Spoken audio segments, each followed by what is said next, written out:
우리가 오늘 읽은 본문은 기독교 역사에 있어서 매우 중요한 구절입니다. 오직 의인은 믿음으로 말미암아 살리란과 같아라는 이 한 구절의 이 말씀을 통해 이 진리를 깨달은 한 사람이 있었고요. 또 그를 통하여 위대한 하나님의 교회에 새로운 문이 열리게 되었습니다.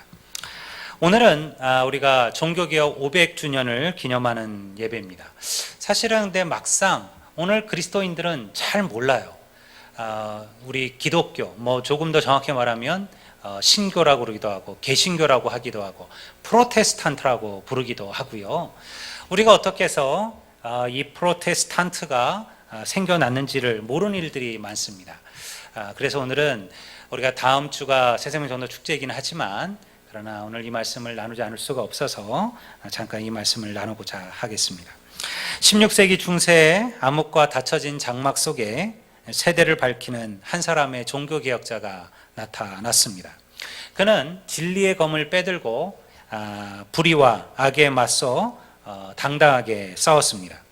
그가 가진 것은요, 바로 하나님의 말씀이라는 진리의 검과 또 무엇에도 굽히지 아니하는 투철한 정신뿐이었습니다. 그가 바로 마르틴 루터입니다. 루터는 사실은 그 시대의 아들이었습니다. 그는 유감없이 하나님을 위하여 자기 인생을 살았습니다. 우리는 그의 삶이 정말로 불꽃처럼 살아갔다는 것을 우리 종교개혁을 통해서 깨달을 수가 있습니다.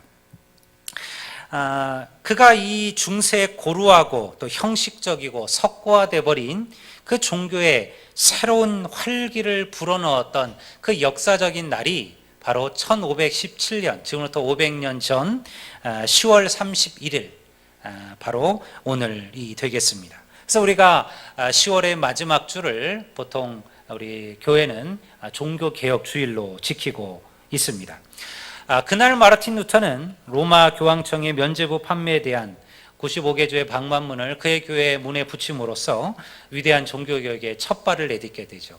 여러분, 이 역사적인 것들은 오늘 지금 다 제가 얘기 나눌 수가 없습니다. 오후에 우리 김수정 교수님 특강을 통해서 우리 종교개혁의 역사를 여러분들이 한번 들어보시면 여러분들 이 하나님의 교회가 세워지기까지 어떠한 역사적인 이야기들과 그리고 얼마나 하나님의 특별한 섭리가 있었는지를 여러분들이 아시게 될 겁니다. 우리가 아는 대로 종교개혁은 단지 종교적인 문제만 머물렀던 일이 아니었습니다. 그것은 중세의 그 암흑을 찢고요, 모든 정치, 경제, 사회, 사상 모든 분야의 그 기반을 그 뿌리채 흔들어 놓은 사건이었습니다. 당시 교회는 세속화되었습니다. 교회는 썩어갔고 타락하고 부패했습니다. 그래서 당시 교회에 대한 도전은 사실은 서구 모든 권위에 대한 도전이었습니다. 그것은 목숨을 각오하지 않으면 감당할 수 없는 일이었습니다. 이 엄청난 일을 일어나게 했던 인물이 바로 무명의 신부였던 바로 마르틴 루터입니다. 여러분, 오늘 우리가 왜 이 말씀을 나누고 있느냐? 많은 이들은요, 오늘 한국의 교회 역시 이러한 개혁이 필요하다라고 말하고 있습니다. 그것은 오늘날 교회가 그만한 위기에 부닥쳐 있다라는 사실입니다. 어쩌면 젊은이들을 목회했던 저는 그것을 더 절절하게 느끼는지도 모르겠습니다. 오늘날 교회 주일학교와 중고등부와 청년들이 사라져가고 있습니다. 다시 말해서 다음 세대를 끌고 갈 그러한 주력들이 없어지고 있다는 거죠. 여러분, 그래서 오늘날 이 시대에는요, 프로테스탄트가 필요한 겁니다. 우리가 개신교, 우리 기독교를 프로테스탄트라고 부릅니다. 프로테스탄트는요, 라틴어 프로테스타티오에서 왔어요. 우리 영어로 보면 프로테스트죠. 무슨 뜻입니까? 저항하다, 항거하다, 이런 뜻이에요. 여러분, 기독교는 저항하는 종교고 항거하는 종교입니다. 우리는 불의에 불복하는 종교가 아닙니다. 우리는 부정을 보고도 멈추어 있어서는 안 됩니다. 그거는 프로테스탄트가 아닙니다. 우리는 끊임없이 여러분 불의에 저항하고 억압에 저항하고 본질에서 벗어난 모든 것에 저항하고 항거하는 자들이라는 거예요. 여러분, 이것이 바로 개신교 프로테스탄트입니다. 여러분, 그러니 이 이름이 얼마나 멋있는 이름인지 알겠죠? 여러분, 우리가 오늘날 우리가 이제 기독교란 이름을 쓰고 우리 스스로 뭐 개신교다, 프로테스탄트다 이런 말을 안 쓰려고 해요. 그렇지만 여러분, 이 이름은요 정말로 멋진 이름입니다. 오늘 교회는 끊임없이 저항하고 끊임없이 항거하셔야 돼요. 그것은요 단순히 세상과 시스템과 조직에 대한 항거가 아니에요. 여러분, 먼저 여러분의 마음속에 있는 죄악과 여러분의 심령 속에 있는 불의와 여러분들의 마음속에 있는 여러분 하나님을 벗어난 것들에 대하여 저항하고 항거하는 그리스도인들이 되시기를 주의 이름으로 축원합니다. 그것을 보면서도 머물러 있으면 안 된다는 거예요. 제가 요즘 성도들을 볼 때마다 다음 주에 누구 데려오십니까 물어봐요.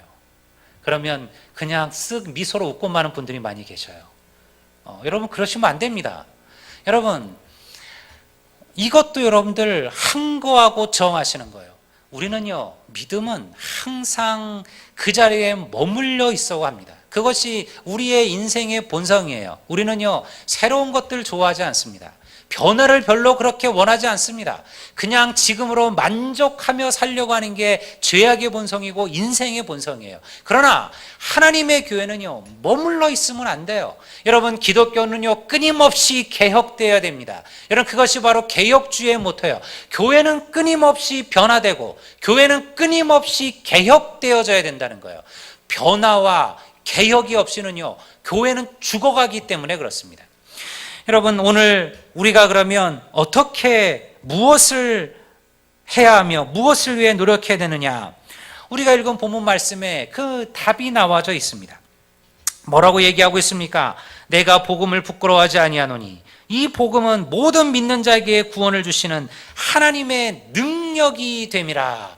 내가 복음을 부끄러워하지 아니하노니. 여러분 우리가 전도할 때 전도하지 못하는 이유가 무엇입니까? 우리도 알지 못하게 복음을 부끄러워하고 있다는 거예요. 교회를 부끄러워하고 있다는 거예요. 여러분 주님의 교회를 부끄러워하시면 안 됩니다. 하나님의 교회를 부끄러워하시면 안 돼요. 이거는 자랑하셔야 됩니다. 여러분 오늘날 복음이 인생을 변화시키는 거예요. 예수의 복음이 선포되면 역사가 바뀌고 예수의 복음이 선포되면 인생이 바뀌는 줄 여러분 믿으시기를 주의 이름으로 축원합니다. 여러분 그래서 우리가 주의 복음을 전하는 거예요.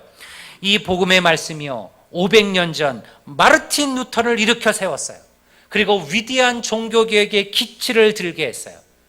여러분 그러니 오늘 우리가 그런 마음으로 다음 주 여러분들 새생명 전도 축제를 하는 겁니다. 이번 한 주간 담대하게 복음을 전하십시오. 여러분 그 복음을 부끄러워하지 마십시오. 여러분 우리가 정말 좋은 거라면 남들에게 전하면서 부끄러워할 일이 없죠. 우리가 여러분 부끄러워한다는 것은 그것이 뭔가 옳지 못하고 그것이 뭔가 바르지 못하고 그것이 뭔가 여러분 우리 보기에 좋지 않으니까 부끄러워하는 거 아니겠습니까? 여러분 우리가 진리를 선포하고 우리가 생명을 선포하고 우리가 축복을 선포하는데 복음을 부끄러워해서는 안 되겠죠. 여러분 그러니 이 한 주간 열심히 주의 복음을 전파하셔야 됩니다. 성경이 무엇이라고 말합니까? 여러분 이것은 하나님의 능력이라는 거예요. 복음이 선포되면 위대한 능력이 일어난다는 거예요. 그러니 우리 주위에 상처 입은 심령들, 여러 가지 인생의 문제로 고달파는 인생들, 어떻게 살아야 할지 낭망하는 사람들, 여러분 그들을 일으키고 그들을 치유하고 그들을 회복하는 것은 오직 복음밖에 없다는 것을 우리가 믿음으로 고백하며 나아가시기를 주의 이름으로 축원합니다. 성경 뭐라고 얘기합니까? 들음이 없이, 듣지도 들음이 없이 어찌 믿을 수 있느냐라고 말합니다. 믿음은 들음에서 난다고 했어요. 그런데 여러분 전하는 자가 없이 어찌 듣겠느냐고 말합니다. 주님의 전에 오시면 인생이 변화됩니다. 그것은요 아무도 몰라요. 우리가 생각하기에는 저 사람은 절대 예수 안 믿을 사람, 저 사람은 아무리 주의 복음 들어도 절대 저 사람은 마음이 바뀌지 않을 사람, 여러분 그것은 우리의 생각이에요. 여러분 하나님은 우리의 마음과 심령을 움직이는 분이신 줄로 믿습니다. 그건 누구도 알지 못합니다. 여러분 그날 어떤 이들이 주님 전에서 주님을 만나고 그들의 인생이 변화될지를 누가 알겠습니까? 우리는 그저 열심히 뿌리는 자의 삶을 살아가시는 거예요. 그러니 여러분 하나님의 전에 영혼들을 모시고 오십시오. 그리고 기도하십시오. 그날 하나님의 말씀이 그들의 심령을 변화시킬 수 있기를, 우리는 그저 이 자리에 데리고 오는 게 전부지만 하나님께서, 성령께서, 하나님의 말씀이 그들의 마음과 심령을 변화시켜 주시기를, 여러분 반드시 그러한 역사가 우리들 가운데 일어나기를 주의 이름으로 축원합니다.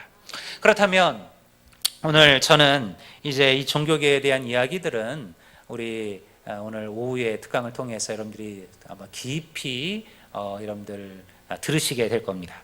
저는 오늘 이 종교개혁 500주년을 맞이해서, 그리고 우리 교회 새로운 이제 10년을 시작하시면서 우리 교회가 감당해야 될 사명에 대한 얘기를 좀 잠깐 간단히 나누고자 합니다. 저는요, 우리 아들리안 교회가 이런 교회가 되기를 원합니다. 먼저 여러분, 이 아들리안 교회가 예언자적 교회의 사명을 감당하는 교회이기를 원합니다. 예언자적 교회라는 것이 무엇입니까? 그것은요, 하나님의 공의와 사랑을 실천하며 살아가는 그러한 교회를 말하는 거예요. 오늘 많은 이들이 한국을 보며 안타까워합니다. 한국을 보면서 많은 이들이 암담함을 경험합니다. 희망이 없고 절망이 없다라고 얘기하는 이들도 있습니다. 정치가 그렇습니다. 여러분, 오늘날 우리 조직의 곳곳에 부정과 부패가 가득합니다. 여러분, 그러면 우리가 이런 세상을 바라보고 그저 낙심하고 절망하고 여러분 비아냥거리고 조롱하면 성도가 다 하는 겁니까? 아니에요. 여러분, 우리는요, 이러한 세상 속에서 빛과 소금의 역할을 감당하셔야만 합니다. 그것이 교회가 할 일입니다. 여러분, 교회는 그렇게 살았습니다. 희망이 없던 곳에 하나님의 말씀이 들어가고 복음이 들어가고 교회가 들어가면요, 여러분 그것에 소망이 생기고 희망이 일어났어요. 여러분, 그것을 오늘 우리가 보았어요. 여러분, 한국교회 사명이 막강합니다. 교회가 살면 나라가 살고, 교회가 무너지면 나라도 무너지는 것입니다. 하나님의 복음은 몇몇 가진 자들이나 권력자들에게 주어진 복음이 아니었어요. 여러분, 이 땅에 처음 복음이 들어왔을 때 그 복음은요, 우리가 소위 말하는 상놈들에게서부터, 그리고 머슴들과, 그리고 하녀들과 하인들과, 그리고 가장 가난한 자들로부터 시작되었습니다. 여러분, 그 복음이 그렇게 선포되었습니다. 그래서 여러분, 주님의 교회 사람들로 가득 찼어요. 왜냐하면 교회 안에서 그들은 하나의 인격체고 그리스도 안에서 동일한 한 사람임을 배워갔기 때문에 그렇습니다. 교회는요, 하나님 빼놓고 모두가 하나라고 가르쳤어요. 모두가 동등하다라고 가르쳤습니다. 그것이 교회였습니다. 그런데 오늘날 교회가 복음을 단지 몇몇 사람들, 가진 자들, 권력자들의 것으로 생각하는 일들이 일어나고 있어요. 안타까운 일이죠.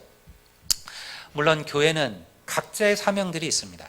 도시에 있는 교회는 도시의 교회대로, 농촌에 있는 교회는 농촌의 교회대로, 또 군에 있는 교회는 군에 있는 교회대로, 선교지에 있는 데는 서도 선교지의 교회대로 그들의 사명이 있을 거예요. 그러나 여러분, 교회는요, 절대 하나 누구만을 위한 교회일 수는 없어요. 제가 가장 즐겨 읽었었던 몇 권의 책이 있었어요. 제가 대학 때 감동받았던 책은요, 바로 찰스 쉘던의 예수님이시라면 어떻게 하실까라는 책이었습니다. 그 책은 1879년이니까요. 1879년이니까 정말 100년도 훨씬 더 넘은 그러한 책입니다. 아주 오래된 책이에요. 세계에서 가장 많이 팔린 베스트셀러 가운데 들어가 있는 책이기도 합니다.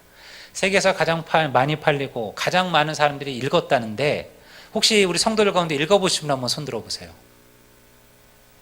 예, 우리 교회는 아무런 베스트셀러에 도움을 안 주었네요. 읽어보세요, 여러분들.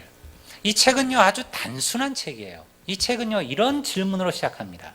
만약 이 땅의 그리스도인들이, 이 땅의 하나님의 자녀들이 그들의 살아가는 매 순간순간마다, 그리고 선택의 순간마다 예수님이라면 어떻게 하실까라는 질문을 던지고, 그리고 그 질문에 옳은 대로 결정하고 선택하며 살아간다면 이 땅에 어떠한 일들이 일어나게 될 것인가.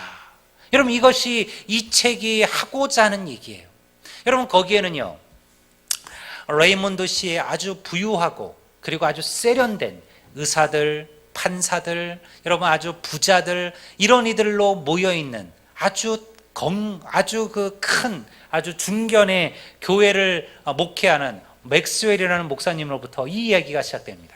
근데 그는 어느 날요, 예배 시간에 가난 때문에 아내를 잃고 그리고 자식을 잃고 그리고 노숙자로 살아가는 한 사람의 방문을 경험하게 됩니다. 그리고 그가 그 예배 중간에 그가 쓰러져서 죽는 일이 발생하게 돼요. 이 일을 경험하고 난 다음에 맥스웰 목사님이 진지하게 질문을 던집니다. 나는 예수 믿는 것이 그냥 단순하게 내가 예수님 사랑하고 그리고 예배하고 살아가면 단 줄 알았는데, 예수를 믿는다는 것이 우리가 단순히 생각하는 것과는 다르구나라는 것을 알게 돼요. 그리고 그가 진지하게 질문을 던져요. 예수님이시라면 어떻게 하셨을까? 그리고요, 자기의 그 다음 주 자기의 성도들을 불러 모으고 하나의 도전을 던집니다. 여러분들 가운데 이제 이러한 서약을 하시고 그리고 살아갈 분들은 남아달라고 합니다. 그리고 그들에게, 남은 이들에게 이 맥스웰 목사님이 선포를 해요. 앞으로 우리는 1년 동안 모든 질문에, 모든 선택의 순간마다, 그리고 매 순간마다 예수님께서라면 어떻게 하실까라는 이 질문을 던집시다. 그리고 예수님이라면 하셨을 것 같은 일을 우리도 합시다. 1년 동안 우리는 이 일을 하기로 서약합시다. 여러분, 그래서 수많은 성도들이요, 그 질문에 서약을 합니다. 그리고 나서 여러분, 그 책은요, 그 다음에 벌어지는 그 놀라운 변화와 역사들의 이야기들을 기록하고 있어요. 여러분, 이 책은 실화의 이야기는 아니에요. 하지만요, 오늘도 수없이 우리들의 삶 속에 벌어지고 나타나는 일들이에요. 여러분, 하나님의 교회는 이렇게 살아야만 합니다. 교회는요, 빈자와 약자들의 은혜와 사랑을 베풀 줄 알아야 됩니다. 그들을 돌아볼 줄 알아야만 합니다.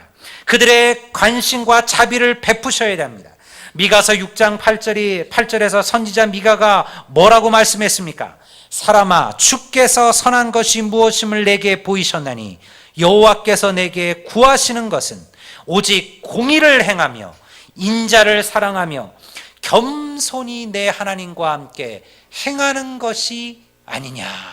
여러분, 하나님께서 우리에게 구하시는 것이 무엇이냐면 공의를 행하는 것, 그리고 인자를 사랑하는 것. 다시 말해서 겸손하고 겸허하고 사랑을 베풀고 용서하고 섬길 줄 아는 일을 사랑하며 사는 것, 그리고 겸손하게 하나님과 더불어서 동행하는 것. 이것이 하나님께서 오늘날 성도들에게, 교회에게 구하는 거라는 거예요. 여러분, 우리 아들연교회가 여러분 이러한 교회의 사명을 새로운 10년에 감당하게 되기를 우리 주의 이름으로 축원합니다. 또한 여러분, 우리 교회는요, 용서와 화해를 이루는 사명을 감당해야만 합니다. 교회는 상처받은 많은 이들이 오는 곳입니다. 여러분, 교회는 천사들이 모이는 곳이 아닙니다. 교회는요, 성자들이 모이는 곳도 아니에요. 교회는 세상에 이런저런 아픔, 이런저런 상처, 이런저런 눈물 속에서 고달프고 힘든 인생들이 모이는 곳입니다. 여러분, 우리 모두는요, 각자 그러한 아픔들을 가지고 살아갑니다. 그런데 오늘날 이 사회는요, 포용할 줄 모릅니다. 용서할 줄을 모르고요, 관용할 줄을 모르는 세상이 되어버렸습니다. 여러분, 그래서 교회는요, 어떤 일을 감당해야 되냐면 바로 이런 분열과 다툼이 있는 곳에 일치를 주는 일을 해야 돼요. 그리고 원망과 미움 있는 곳에 사랑과 용서를 심는 일을 감당해야만 합니다. 성도는 불신을 제거하고 믿음을 심어야 되며 사랑을 불러일으켜야만 합니다. 이것이 교회가 해야 될 사명들입니다. 그런데 사실은 교회 때문에 상처받았다는 이들이 얼마나 많은지 몰라요. 제가 목회를 하고 사람들을 만나보면요, 잘 예수를 믿다가 믿음을 저버린 이들의 이야기들을 많이 합니다. 왜 더 이상 교회 다니지 않습니까? 왜 요즘 예배를 나오지 않습니까? 요즘 어떤 일이 있습니까? 라고 물어보면요, 그들이 누구 때문에 상처받아서 자기는 이제 교회 다니지 않겠다라고 이야기를 해요. 물론 목사님 때문에 상처받은 성도들도 있겠죠. 근데 여러분, 제가 이렇게 쭉 그래도 한 20년 목회를 보면요, 대부분의 성도들은요, 목사 때문에 상처받고 교회 안 나오는 게 아니에요. 여러분, 같이 믿음의 삶을 살아가는 성도들 때문에 상처를 받습니다. 그들이 하나님 때문에 상처받지도 않습니다. 나는 하나님 때문에 상처받아서 교회 안 다니려 하는 성도는 없어요. 문제는요, 교회마저도 이러한 용서, 사랑들을 잃어버렸다라는 거예요. 우리도 모르게 너무 메말라지고요, 우리도 모르게 너무 여러분 우리의 마음에 그 분노를 자제하지 못하고, 그리고 그것을 포용하지 못하고 있습니다. 예수님께서 마태복음 5장 9절 산상순에서 뭐라고 말씀하셨습니까? 화평케 하는 자는 복이 있나니 저가 하나님의 아들이라 일컬음을 받을 것임이라. 멋진 말 아닙니까? 어떤 사람이 하나님의 아들입니까? 예배 잘 드리는 사람? 헌금 많이 하는 사람? 전도 많이 하는 사람? 아니에요. 물론 그들도 하나님의 자녀겠죠. 근데 세상 사람들이 보았을 때, 야, 저 사람은 진짜 하나님의 사람이구나, 저 사람은 진짜 예수장이구나 라고 얘기할 때 어떤 사람들이 그러하다는 거예요.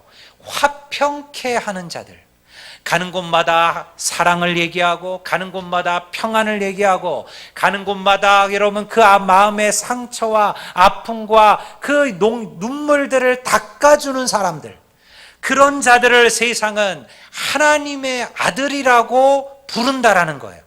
평화를 만드는 자들이야말로 하나님의 아들에 합당한 자로 인정받게 될 것입니다. 그러니 먼저 여러분 존귀한 사람들 아델리안 교회로부터 여러분 이러한 화평과 용서와 평안이 시작되기를 주의 이름으로 축원합니다. 여러분 마음속에 누구를 향한 상처 아픔이 있습니까? 여러분 용서할 수 있는 마음을 달라고 주께 기도하시기를 바랍니다. 그것을 가슴에 품고 살지 마십시오. 그것은 자기를 죽이는 일입니다. 그것은 자기의 심령 속에 독을 품고 사는 것과 마찬가지입니다. 그것은 여러분 나를 힘들게 한 자를 괴롭히는 것이 아니라 나를 죽이는 일이기 때문에 그렇습니다. 여러분, 그러니 이것은 우리가 때로 하지 못합니다. 저는 그런 얘기를 많이 들어요. 그것은 목사님이 안 당해봐서 하는 얘기입니다. 목사님이 당해보셨다면 절대 그런 사람 용서라고 제게 얘기하지 못할 겁니다. 여러분, 물론 저는 그 말도 한편 이해는 갑니다. 그러나 우리는 그리스도인 아닙니까? 우리는 성도 아닙니까? 우리는 거룩한 자들 아닙니까? 여러분, 예수님께서 우리에게 말씀하셨듯이 원수를 사랑할 수 있는 그러한 담대함과 그런 용기와 사랑이 세워지는 우리 교회, 이런 성도들이 되시기를 주의 이름으로 축원합니다.